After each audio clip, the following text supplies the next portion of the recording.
Deməli, 51-ci sualda deyir ki, dediyim kimi, bu suallar, bu 10 dənə sual TN Təhsil Nazirliyinin öz saytından götürmüşəm. Yəni, qulaqdan qulağa özümüzün hazırladığımız suallar deyil. Onların öz rəsmi şəkildə informatika müəllimləri üçün keçirdiyi sertifikasiya imtahanının e, test nümunələridir. Daha doğrusu, sertifikasiya sınaq test nümunələridir.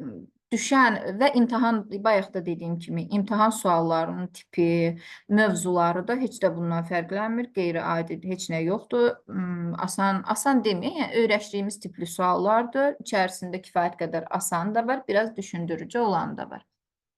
Vaxt itirmədən keçək. 51-ci sualda deyir ki, müəllim dərsdə verilənlərin təqdimatı və vizuallaşdırma mövzusunu izah etdikdən sonra şagirdlərə belə bir tapşırıq verir.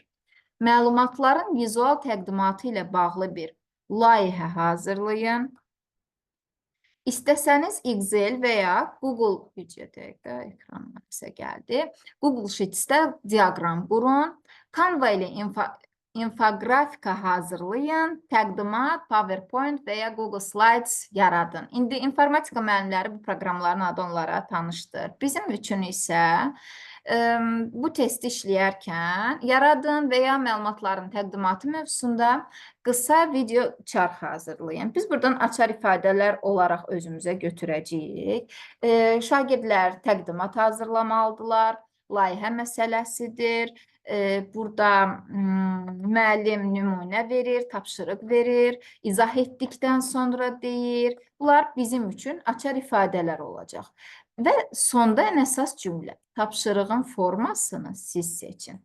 Deyərdim ki, yəni bir sözlə interaktiv bir dərs metodundan söhbət gedir burada. İnteraktiv təlim üsulları ilə müəllim keçir, şagirdlərə seçim imkanı verir, şagirdlərin marağını nəzərə alır. Deyə bilərik ki, metodik olaraq bir çox məsələlər burada, daha doğrusu müəllimin atdığı bütün addımlar demək olar ki, doğru addımlardır. İndi baxaq, müəllimin tapşırığı bu cür verməkdə əsas məqsədi nədir? Ada deyir ki, müəllim istəyir ki, şagirdlər yalnız diaqramlarla işləməyi öyrənsin. Yox, məsələn, görürsünüz, burada bir neçə dənə, indi yenidən adlarını təkrar etmək istəmirəm. Bir neçə proqram adı verilir, bir neçə, nə bilim, burada slayd yarada biləcəkləri, təqdimatlarını hazırlaya biləcəkləri bir neçə platformanın adı verilir burada. Yəni, sonda da deyir ki, tapşırığın formasını siz seçin. Bundan da əlavə, müəllimlər, yadınızda qalsın, həmişə deyirəm bunu. Bu yalnız ifadəsi olan zaman testin içərisində, test variantlarının içərisində, orada mütləq şəkildə durun, düşünün. Çünki metodika yalnız ancaq deyiləcək bir ifadələrlə məhdudlaşan bir təlim proqramı deyil. Metodika dəyişəndir, çevikdir, interaktivdir. Yəni, yalnız ifadəsi ilə onu, belə deyək də, çərçivələyə bilmərik heç bir mövzuda. B-də deyir ki, müəllim bu yanaşma ilə şagirdlərin təqdimat proqramlarında texniki biliklərini artırmaq istəyir. Əslində, texniki doğru bir cavabdır. Amma məqsədimizi tam doğrultmur. Bəli, təqdimat proqramlarının texniki biliklərini artırmaq istəyir. Məsələn, burada görürsünüz, verir, izah edir. Amma biz burada daha optimal, çünki tapşırığın formasını siz seçin, bizə elə-belə yerə verilməyib. Ona görə də bu kimi cavabları testlərdə görəndə, hə, əla, çox yaxşıdır, adama cəlb edici gəlir. Amma bütün variantları oxuyun, içərisindən ən yaxşı olanı. Hansı ki, situasiyanı oxuyan zaman özünüzə açar nə götürmüsünüzsə, onların hamısına aid bir ifadə olsun o düzgün cavabın içərisində. C-də deyir ki, müəllimin məqsədi dərsdə əyləncəli və rahat bir təqdimat atmosferi yaratmaqdır. Əyləncəli deməzdim. Məsələn, dərslikdə də verilib, yəni taym dərsliyində də verilib ki, orada bir Kahoot proqramı var, oyun əsaslı təlimdir. Hə, orada əyləncəli ola bilər, amma burada təqdimatdır, vizuallaşdırma bacarığıdır, yəni kifayət qədər ağırlığı olan mövzulardır. Biz deyə bilmərik burada əyləncəli və rahat bir təqdimat atmosferi yaratmaqdır onun məqsədi. D-də deyir ki, müəllim bu tapşırıqla şagirdlərin hansı üsulla daha yaxşı öyrəndiklərini müəyyənləşdirmək istəyir. Niyə bunu düzgün cavab kimi götürə bilərik? Çünki bir neçə dənə verir. Deyir, istəsəniz. Excel, istəsəniz Google, istəsəniz nə bilim Canva-da hazırlayın. Bir neçə üsulla daha yaxşı öyrəndiklərini müəyyənləşdirmək istəyir. Hansı üsulla daha yaxşı öyrənə bilərlər? Çünki deyir ki, tapşırığın formasını siz seçin. Gördünüz, məsələn, ən optimal variantdır. B-də deyir ki, sadəcə təqdimat proqramlarında texniki biliklərini artırmaq istəyir. Ona görə götürmədik. Y-də deyir ki, müəllim təqdimatın formasını şagirdlərin öhdəsinə buraxmaqla öz iş yükünü azaltmaq və onları müstəqil çalışma bacar. Yəni, interaktiv təlimin, yəni şagirdə seçim imkanı verilən bir təlimin məqsədi o deyil ki, öz yükümü azaldım. Lor dildə deyəcəm, özüm oturum, uşaqlar işləsin. Xeyr. Məqsəd müəllimin fasilitasiyası ilə, müəllimin istiqaməti ilə öhdəliyi şagirdlərin, seçimi şagirdlərin özünə buraxmaqdır. Belə, cavab D bəndi. 52. 52-ni oxumağa çalışacağım. Sertifikasiya müəllimləri, sertifikasiya nədir? İnformatika müəllimləri mənə bağışlasınlar. Oradan səhv ifadələri, düsturu falan səhv edərəmsə. Deyir, aşağıdakı problemi proqramlaşdıraraq həll edin. İki nöqtə arasındakı məsafəni hesablamaq üçün Pifagor teoremindən istifadə edən bir proqram hazırlayın. Elə bir proqram ki, orada deyir Pifagor teoremindən istifadə elə. Nöqtələrin koordinatlarını verir 0, 0, D8-dir. Proqram istifadəçidən D ədədi üçün giriş qəbul etməli və məsafəni onluq kəsir şəklində çıxışda göstərməlidir. Bunları niyə izlədim? Baxın, bu arada deyir texniki tələblər nələr tələb olunur? İstifadəçi input funksiyası ilə D koordinatını daxil etməlidir. Proqram məsafəsini Pifagor teoreminə əsasən hesablamalıdır.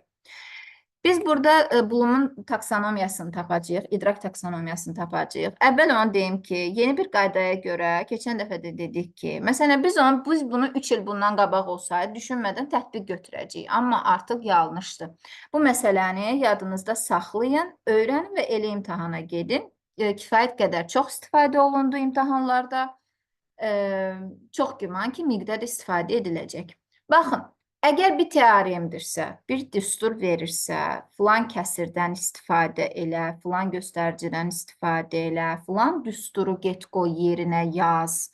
Məsələn, burada mən bunların altından niyə çəkdim? Deyir, onluq kəsir şəklində çıxışda göstərilməlidir. Teoremdən istifadə edən bir proqram hazırlayın. Proqram texniki tələblər verir ona. Proqram məsafəni Pifagor teoreminə əsasən hesabla. Əgər müəllim bir düstur verirsə, bir nə bilim, hesablama üçün onun əlinə bir material verirsə, deyir ki, buna əsasən et. Nəyəsə əsasən edirsə, bir nümunə də ola bilər, göstərə bilər o. Özü yazar, göstərər, deyər, indi buna sən yaz. Burada müəllim şagirdin anlama bacarığını yoxlamaq istəyir. Bu anlamadır. Əgər o onu anlayıbsa, deməli yaza biləcək. Müəllimin ona təqdim, görürsünüz, burada bu situasiyada görə nə qədər şey təqdim etdi ona. Əgər şagird onu anladısa ki, necə edəcək, bunu həll edə biləcək. Bu nə zaman tətbiq olardı bəs? Burada müəllim ona nə deməzdi də, məsələn, Pifagor teoreminə əsasən elə, nə bilim, kəsrə əsasən elə, filan düstura əsasən elə və s. Sadəcə deyərdi ki, öyrəndiklərinə əsasən, bütün öyrəndiklərindən istifadə et, bildiklərinə əsasən, məsələn, bu tənliyi yaz, bu tənliyi hesabla.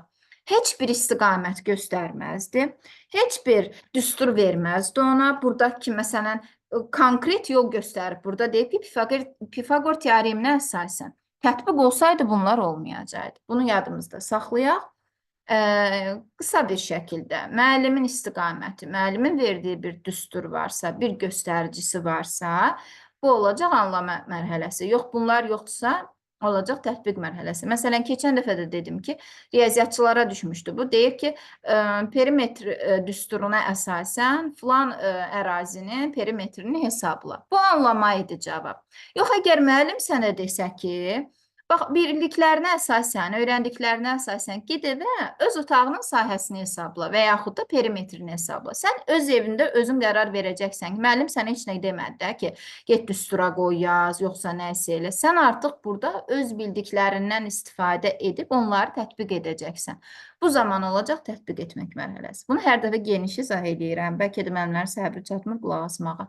Amma bu metod imtahanda köməyinizə mənə elə gəlir ki, çatacaq. Cavab anlama mərhələsi. Denə mən burada qələmin rəngini. Çünki aydın görünmür deyəsən.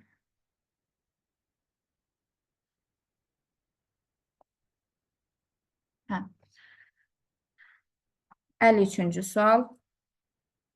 Aşağıdakı fikirlərdən hansı yanlışdır? Formativ qiymətləndirmə şagirdin öyrənmə prosesini izləmə bərabərdir formativ. Dəstək göstərmə bərabərdir formativ. Bunu artıq əzbərləmişik, uzatmıram. Refleksiya şagirdin öz öyrənmə prosesini təhlil etməsi, məsuliyyəti müəllimlə bölüşmək üçün əsas vasitəsidir. Refleksiya bərabərdir şagirdin nə etdiyinə baxmağı. Mən nə eləmişəm bugün? Elə bil özünə nəzər salmağıdır. Özünü təhlil eləməyidir.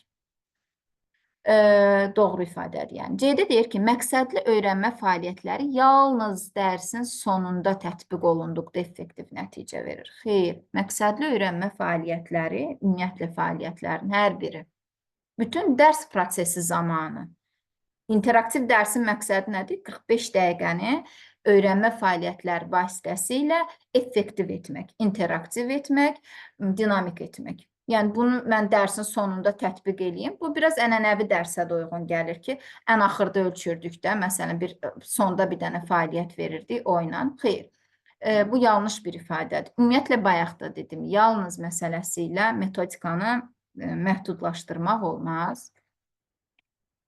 Cavab C-bəndidir. D-yə də baxaq, deyir, əməkdaşlıq əsaslı tapşırıqlar şagirdlərdə həm akademik, həm də sosial bacarıqlar. Sosial bacarıqlar ünsiyyətdir, əməkdaşlıqdır, nə bilim, qrupda işləmədir, bir-birinə empatiyadır və s. Doğrudur, yəni, əməkdaşlıq əsaslı tapşırıqlar şagirdlərdə həm akademik, həm də sosial bacarıqların inkişafına kömək edir. Həm elə bil öyrənirlər, akademik olaraq həm öyrənirlər, həm də müəyyən sosial bacarıqlara yiyələnirlər. Y-də deyir ki, fasilitasiya bacarığı müəllimin şagirdləri öz fikirlərini sərbəst ifadə etməsi üçün şərait yaratmasını nəzərdə tutur. Bəli, fasilitasiya odur ki, istiqamətini ver, kənarda dur, uşaq özü sərbəst ifadə etsin, uşaq özü sərbəst işini görsün. Onun üçün şərait yarat, sərbəst həll etməsi üçün, sərbəst olması üçün. Bəli, bu da doğrudur. Cavab C-bəndir. 54. Yəni, uzun sualdır. Məsələn, müəllimlər gəlirlər ilk imtahanda, çox uzun suallar idi, nə bilim, sertifikasiyada uzun suallar düşmüş. Yəni ki, bunları nəzərdə tuturlar. Amma bu uzun suallar həmişədən ən asanları olur. Əsas odur ki, içərisindəki açar ifadələr görmək olsun. Alqoritmlər və ardıcıllıqlar mövzusunu keçirsiniz. Şagirdlər qruplarda sadə tapşırıq üzərində çalışırlar. Qruplarda çalışırlar. Sadə tapşırıq üzərində çalışırlar. Lakin görürsünüz ki, qruplardan birinin çaşqınlıq içində olduğunu və irəliyə bilmədiyini görürsünüz. Onlar sakit oturublar və nə edəcəklərini bilmirlər. Halbuki digər qruplar tapşırıq üzərində rahatlıqla işlərlər. Siz istəyirsiniz ki, bu qrupa cavabı birbaşa demədən onların özlərini düşündürərək problemi həll etmələrinə yardım edəsiniz. Müəllim özü birbaşa cavabı demir, şagirdlərin problemi necə həll edə bilərlərsə, onun üçün bircə dəqiqə bütün variantlarımız getdi. Hə, yardım məsələsi var müəllimin, bu da bizə lazım ola bilər. İndi baxaq. A-da deyir ki, onlara təlimatı yenidən diqqətli oxumalarını tapşırırsınız və diqqətinizi başqa qrupa yönəltməyə nə fayda verəcək mənə ki, mən həmin o həll edə bilməyən, kənarda duran qrupla məşğul olmalıyam. Zaten başqa qrup məsələsinə görə yanlışdır, oxumağıma ehtiyac yoxdur. B-də deyir, onlara məsələnin ilk bir neçə addımını izah edirsiniz ki, başlaya bilsinlər və geridə qalmasınlar. Bizə ən effektiv yanaşmanı dediyinə görə, əslində bu effektiv yanaşma ola bilər, amma məncə yenə də var, baxaq. C-yə baxaq. Şagirdlərə yönəldici suallar verirsiniz. Aha. Çünki məqsədim yardım eləmək, istiqamət verməkdir. Şagirdlərə yönəldici suallar verirsiniz. Cavablarını diqqətlə dinləyir və ehtiyac varsa kömək göstərirsiniz. Ehtiyac varsa. D-də deyir ki, başqa bir qrupdan güclü bir şagirdi göndərsin ki, onlara tez kömək etsin. Bu, digər şagirdə özünə inamsızlıq yaradacaq. Bir şagird digəri ilə müqayisə etmək kimi görünəcək. Ehtiyac yoxdur, yanlışdır bu. Y-də də deyir ki, bütün sinif fəaliyyətlərini dayandırırsınız və mövzunu hamıya yenidən izah edirsiniz ki, heç kim gerdə qalmasın. Bu zamanda o edənlər üçün, belə deyək də, vaxt ikisi olacaq, nə ehtiyac var. Yenə də deyirəm, B variantı da baxanda doğru bir cavab kimi görsənir. C variantı da. Amma bu kimi testlərdə cavabı tapmağa, belə deyək də, tələsməyin. Bir də oxuyun və ən effektiv yanaşma sizə görə hansıdırsa onu seçin. Baxın, C-də deyir ki, şagirdlərə yönəldici suallar verirsiniz. Biz situasiyadan anladıq ki, müəllimin məqsədi fasilitasiya etməkdir, scaffolding etməkdir, onlara yardım etməkdir, istiqamət verməkdir ki, kömək eləsin, özləri sərbəst eləsinlər. C-də deyir, şagirdə yönəldici suallar verirsiniz. Yönəltmə məsələsi scaffoldingin ən əsas addımıdır. Yönəldici suallar verirsiniz, cavablarını diqqətlə dinləyir və ehtiyac varsa kömək göstərirsiniz. B-də müəllim izah eləyir. Ona görə eləyir ki, onlar geridə qalmasınlar, bir neçə addımını deyir, izah eləyir. Yəni, bu tam olaraq ilk bir neçə addımını izah etməyim şagird üçün tam olaraq istiqamət sayılmaz. Demək olar ki, çalışmanın yarısını özü edir. İlk bir neçə addım ən effektiv yanaşma ola bilməz scaffolding üçün. Ona görə də cavab C bəndi olacaq. C bəndi. 55. Müəllim, bu arada suallar geniş-geniş ona görə izah edirəm. Həm təkrar məqsədli olsun, həm də işləyəndə diqqətlə baxasınız, nəyə diqqət eləməlisiniz və s. bacardığım qədər, yoxsa belə cavabı tez-tezdə demək olardı. Müəllim şagirdə sualla müraciət edir. Qrup işi zamanı bir komanda üzvü təqdimat zamanı çox az danışır. Müəllim şagirdə sualla müraciət edir. Qrup işi zamanı, bu müəllimin yəni sualıdır, dırnaq içərisində olan. Qrup işi zamanı bir komanda üzvü təqdimat zamanı çox az danışır və öz fikirlərini ifadə etməkdə çətinlik çəkir.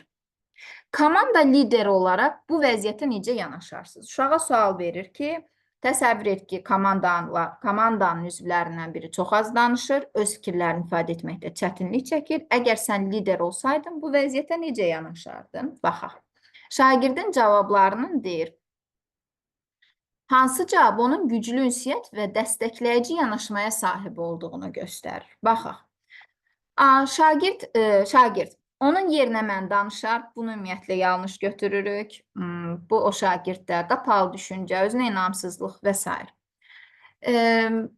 Yanlışdır. B-də. Ona təqdimatdan əvvəl hazır cavablar verərdim, sadəcə əzbərləsin. Bu da kökündən yanlışdır. C variantı olacaq. Baxaq. C-də deyir ki, ona söz haqqı verər, əla. Fikrini rahat ifadə etmək üçün motivasiyacı və bəli, anlayışlı davranardım. Axı dedi, ünsiyyət və dəstəkləyici yanaşma. D-də nə deyir? Digər komanda üzvünə tapşırardım, yanlış. Dinləyici kimi qalmağı təklif eləyərdim, yenə də yanlış. Yəni, sən otur orada qulaq as, biz işimizi görək, bu da yanlışdır. Məncə bəndi. Yəni, bizim çox da belə uzundur dediyimiz suallar, heç də çətin suallar deyil, asan suallardır. 56 inteqrasiyaya aid sualdır. Siz 6-cı sinif olaraq bir informatika günü tədbir keçirmək qərarına gəlmişsiniz. Sinif olaraq. 6-cı sinif olaraq informatika günü tədbir keçirmək qərarına gəlmişsiniz. Tədbir üçün sizə 150 AZM büdcə ayrılıb. Siz ehtiyacları nəzərə alaraq büdcəni planlaşdırmalısınız. Xərcləri uyğun şəkildə elə tənzimləyin ki, ümumi xərc 150-dən çox olmasın. Yenə də inteqrasiyada bu il olan dəyişikliklərdən biri odur ki, baxın, biri var mənə burada əgər desəydi ki, öz aylıq büdcəni hesabla, alış-verişini o bir ay ərzində o büdcə ilə necə tamamlamalısan ona qərar ver, sənə bu qədər büdcə verilir, bu sənin özünə aiddir, öz büdcəni idarə edəcəksən və salam. Bu zaman mən deyərdim ki, hə, öyrəndiklərimi həyatımda tətbiq eləyəcəm. Məsəl üçün, bəzi riyazi biliklərimi gedib həyatımda tətbiq edib öz planlamamı, öz büdcəmi planlaşdıracağam. Bu zaman deyərdim fənn üstü. Yeni qaydaya görə isə, baxın, 6-cı sinif olaraq informatika günü tədbiri keçirilib burada və mən riyazi bacarıqlarımı istifadə eləyib, bu tədbir üçün bir büdcə planı hazırlamalıyam. Tədbir üçün büdcə planı hazırlamalıyam. Özüm üçün yox. İnformatika günü, riyazi bacarıqlarım. Nə olacaq? Yalnız fənlər arası. Fənlər arası. Aydındır. Ən yaxşı üsulu bu kimi suallarda gördünüz, çalışmısınız. Görün siz bu situasiyanı öz həyatınızda özünüz birbaşa iştirak edərəkmi, yəni necə deyim, öyrəndiklərinizi, məktəbdə öyrəndiyiniz bilikləri öz həyatınız üçünmü tətbiq edirsiniz? Yoxsa sadəcə olaraq biliklərinizdən istifadə edib, məsələn, büdcədir, plandır, layihə hazırlayırsınız. Əvvəl biz deyirdik ki, layihə varsa fənn üstüdür. İndi onları elə düşünmürsünüz. Yenə də deyirəm, məktəbdə bir təqdimat hazırlayırsınız, bir layihə hazırlayırsınız. Öyrəndikləriniz əsasında bir layihə hazırlayırsınızsa, əgər bir neçə fənn orada sizə lazımdırsa, burada yalnız fənlər arası olacaq. Fənn üstünü o zaman götürürəm ki, onu mən öz həyatımda gəlib öyrəndiklərimi tətbiq edirəm. Özüm üçün edirəm onları. Məsələn, burada dediyim kimi, aylıq özümə bir büdcəm var. Məsələn, nə bilim, aylıq 200 manat belə məvacib alıram. Hə, o 200 manatı bir ay ərzində öz büdcəmi idarə etməliyəm. Nə bilim, bazarlığımdır və s. o ilə həll etməliyəm. Və salam. Özümə aiddirsə bu zaman olardı fənn üstü. Bunu da qarışdırmayaq. 57. Siz 8-ci sinifdə dərs deyirsiniz. Son vaxtlar müşahidə edirsiniz ki, bəzi şagirdlər tapşırıqlardan qaçır, özlərini bunu bacarmaram və ya mənim üçün çətindir kimi ifadələrlə məhdudlaşdırırlar. Siz bu vəziyyəti dəyişdirmək, şagirdlərin özünə inamını və daxili motivasiyasını artırmaq istəyirsiniz. Ən məqsədə uyğun nə edərsiniz? Uşaq ümumiyyətlə mənim üçün çətindir, mən bacarmaram deyirsə, qapalı düşüncədədir, düzdür, motivasiyası aşağıdır. Bu arada daxili motivasiya var, xarici motivasiya var. Xarici motivasiya kənardan gələn dəstəkdir. Məsələn, kimisə ruhlandırmağıdır, motivasiya eləmək. Daxili motivasiya da şagirdin özü-özünə inamıdır. Özü-özünü mən bacararam, mən edərəm. Öz daxili motivasiyasıdır. İndi bizdə ən məqsədə uyğun nələri eləməliyik ki, onun özünə inamı qayıtsın. A-da deyir ki, şagirdlərə dərsdən əvvəl motivasiya edici videolar izlətmək və onlardan həmin videolardan nəticə çıxarmaq istəmək. Bu onlarda ruh yüksəkliyi yaradar. Həmin videolardan nəticə çıxarmaq, dərsdən əvvəl motivasiya edici. Bunu saxlayaq. Bu onların ruh yüksəkliyini təmin edə bilər. B-də deyir Müəllimə, B ola bilməz. Bir dənə B-yə baxaq. Bir dənə B-yə baxım, niyə düz deyil? Şagirdlərə uğur qazandıqları və yaxşı işlədikləri halları xatırlatmaq, onları bu cür hallar üzərində düşünmək özlərini. Hətta bu doğru bir şey deyil ki, nə vaxt uğur qazanmısansa o barədə dinlə, bircə dəqiqə. Şagirdlərə uğur qazandıqları və ya yaxşı işlədikləri halları xatırla. Hə, yəni sən nə vaxtsa bu uğuru qazanmısan, yadına salıram onu. Xatırladıram Yəni ki, sən neçə sən bunu yapsan da bacara tez, bilərsən. Bəli, bacara bilərsən. Bəli. Onları bu cür hallar üzərində düşünməyə və özlərini güclü hiss etdikləri anlarla əlaqələndirməyə kömək edir. Bu bilirsiniz nəyə bənzər? Məsələn, A-da bəli, uşağa bizə, mən də oxuyanda mənə elə gəldi ki, hə, motivasiya edici video izlədim. Biri var başqasının uğurlarını izləmək. Biri də var ki, uşağın yadına salırsan ki, bu uğuru sən nə vaxtsa qazanmısan. Sən yenidən özü ilə. əldə edə bilər. Bizim bir sözümüz var idi. Uşağı həm özü ilə motivasiya elə, həm özü ilə müqayisə elə, özünün bir sonraki yaxşı versiyasını yaratmağı öyrəd ona. Özünü özü ilə müqayisə et. Özünü misal göstər. Eyni ilə o ifadəni indi burada görürük. Bəli, ən məqsədə uyğun B olacaq. Amma Ceyhun oxuyaq, ən yaxşı nəticə göstərən şagird bu müqayisədir. Baxın. Ən yaxşı şagirdi bir başqası ilə müqayisə etmək rəqabətə çəkmək. Rəqabət bizə yaxşı ifadə kimi görünür. Metodikada Hayır. qətiyyən o sözü Onu gördüksə qəbul qaçın. edemem. Bəli, biz əməkdaşlığı sevirik. Bir də şagirdin özü ilə müqayisəsi, özünün ən yaxşıya versiyasını yaratması. Məsələn, buradakı kimi də özü yaxşı eləyib nə vaxtsa yadına salırıq.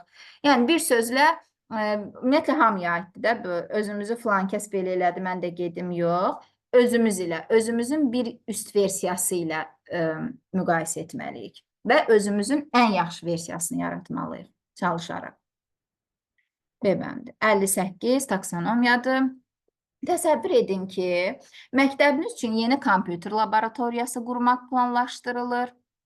Bu sual yadımdadır və bu sual qurmaq ifadəsinə görə bir çox müəllimləri çaşdırmışdı. İndi mən deyəcəm, niyə çaşdırmamalıdır.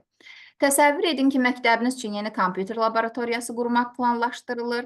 Sizdən tələb olunan odur ki, lazımi avadanlıqları müəyyən edin. Kompüter, printer, masa, stul və s. Onların qiymətlərini araşdırın və məktəbin ayrılmış büdcəsinə uyğun alqı-satqı planı hazırlayın. Müəllimlər burada plan hazırlamağı, qurmaq sözünü görüb, tez qaçmışdılar yaratmağa. Mənim Yaratmaq. yadımdadır. Burada Hələ təhlil də bir deyil. çox müəllim burada yaratmaq deyir. İndi mən izah edirəm. Baxın, bu kompüter laboratoriyasını o şagird qurmayacaq. Məktəb üçün yeni kompüter laboratoriyası qururlar və onu o şagird qurmayacaq. Şagirddən tələb olunur ki, deyir, sizdən tələb olunur ki, ora lazım olan avadanlıqları müəyyən elə. Onların qiymətini araşdır və məktəbin ayrılmış büdcəsinə uyğun alqı-satqı planı hazırla. Yəni, bildiklərini, öyrəndiklərini neynə? Tətbiq et. Müəyyən elə, hansı avadanlıqlar lazım olacaq, qiymətlərini araşdır. Məktəbin ayrılmış bir büdcəsi var, ona uyğun alqı-satqı planı hazırla. Burada şagird həm hesablayacaq, həm öyrəndiklərini tətbiq eləyəcək. Düzdür? Məsəl üçün bir büdcə var əlimdə, onu alqı-satqı planına uyğun hazırlamalıyam. Hesablama lazım deyil burada mənə. Lazımdır da. Özüm bayaq dedim ha, öyrəndiklərimə, bildiklərimə görə hesablayıb bir plan hazırlayacağım. Aydındır. Qurmaq ifadəsi çaşdırmasın. Bu kimi ifadələr, belə deyək də, elə bir ki, belə tələ kimi olur da, kobud desəm də. Adam tez düşür ora. Axı buna qədər demişik, qurmaq, yaratmaq, quraşdırmaq, müəllimlər harada gördünüz, yaratmaq götürün, düzdür? Burada deyir, kompüter, məktəb üçün kompüter laboratoriyası qurmaq planlaş. Demir ki, sən ged özün üçün necə istəyirsən, özün dizayn elə bir dənə kompüter laboratoriyası qur. Yox. Hə, bu zaman deyərdik yaratmaq. Burada ümumi şəkildə təsəvvür elə ki, deyir, məktəb üçün yeni kompüter laboratoriyası planlaşdırır. Sən də onun hesablama işlərini görəsən. Bax, gör nə qədər avadanlıq lazımdır, alınan avadanlıqların qiymətini araşdır, əlində müəyyən bir büdcə olacaq, ona uyğun hazırlıq elə. Burada şagird öyrəndiyi riyazi bilikləri tətbiq edəcək. Və ona bayaq dedim, nə düstur verilmir, nə istiqamət verilmir, nə nümunə verilmir ki, get buna bax, heç nə verilmir, düzdür? Sadəcə öyrəndiklərini tətbiq edəcək. Ona görə də tətbiq etmə mərhələsi. Bu kimi suallarda çox diqqətli olun. 59. Bir şagird dərs zamanı gözlənilmədən ağlayır. Siz ona yaxınlaşanda bildirir ki, evdə ailəvi problemlər yaşayır və bu onun dərslərə diqqətini yayındırır. Müəllim olaraq siz necə davranmalısınız? A-da deyir ki, müəllim, hamının problemi olur, sən də dərsə fokuslanmağa çalış, bura məktəbdir, emosiyalarını evdə saxla. Bu şagirdə yaxşı bir yanaşma deyil, düzgün bir yanaşma deyil. Hamının problemi olur da, sən də dərsinə. Bu biraz bizim o gördüyümüz ənənəvi müəllimlərin yanaşmasına oxşadır. Biz müasir müəllim necə davranmalıdır, onu axtaracağıq. B-də deyir ki, müəllim, əgər bu qədər təsirlənirsənsə, daha yaxşı olar ki, evdə qalasan. Belə bir şey ola bilər heç? C variant. C-də deyir ki, müəllim şagirdə emosiyalarını ifadə etməsinə imkan vermək və ehtiyac varsa, məktəb psixoloqu. Bu kimi hallarda cavab ya şagirdin özü ilə danışmaq, bu barədə danışmaq, həll etməyə çalışmaq, oyuna söhbət etmək, müzakirə etmək və s. ya da məktəb psixoloqu. Cavablardan yalnız belə cavablar axtaracağıq. Burada da məktəb psixoloquna yönləndirmək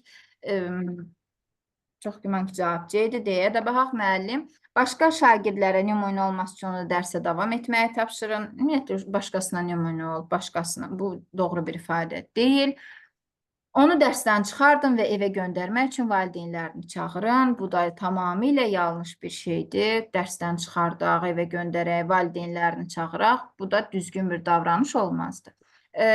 Empatiya yaradaraq özümüzə müəllimin yerinə qoyaq. Təsəvvür edirəm ki, sinifdə uşaqlarımdan biri gözlənilmədən başlayır ağlamağa. Bilirəm də ki, evdə ailəvi problemləri var. Yəni, mənim o valideynlərini çağırmağım nə həll eləyəcək ki, onsuz da onun evdə ailəvi problemləri var da və bu onun dərsə diqqətini yayındırır. Bu zaman ən optimal cavab onu məktəb psixoloquna yönləndirməkdir.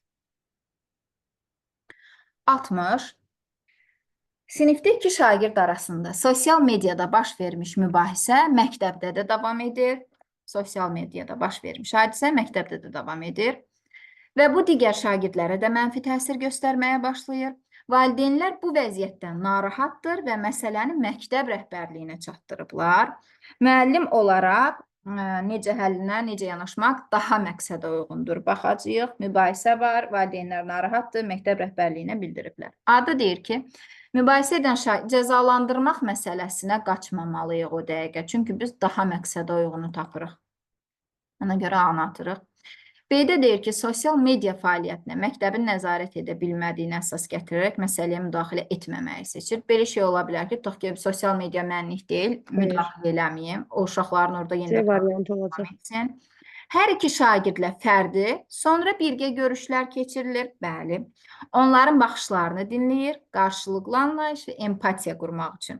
Fikir verdinizsə, həm bugünkü, həm də keçən dəfə izah elədiyim testlərdə bir neçə dənə belə sual var idi və daha məqsədə uyğun cavablar həmişə nə oldu? Şagirdin özü ilə danışmaq, özü ilə müzakirə etmək, onu dinləmək, ona empatiya nümayiş etdirmək, ehtiyac olarsa ən son anda məsələn psixoloqa yönləndirə bilərik. Amma valideyndir, rəhbərlikdir, direktorudur, onların müdaxiləsi məqsədə uyğun bir həll yolu olmayacaqdır. D-də də deyir, mübahisənin daha da böyüməməsi üçün digər şagirdlər bu barədə danışmamağı və məsələni gizli saxlamağı tapşırır. Bu məsələnin həlli olmayacaq axı. 7 də deyir, sosial mediada yazışmaları sübut kimi toplayaraq şagirdlərin ailələrini günahlandırmaq, cəzalandırmaq, rəhbərliyə bildirmək, nə bilim, valideynə xəbərdarlıq etmək, bu kimi cavablar problemin həlli üçün effektiv bir yol deyil, məqsədə uyğun bir yol deyil. Biz müasir, demokratik üslubda yanaşması olan bir müəllimədən bu kimi davranışlar gözləmirik. Bayaq dediyim kimi, şagirdin özü ilə müzakirə, özü ilə söhbət etmək, həll etməsi üçün istiqamət vermək, ən çıxılmaz hallarda psixoloqa yönəltmək. Belə.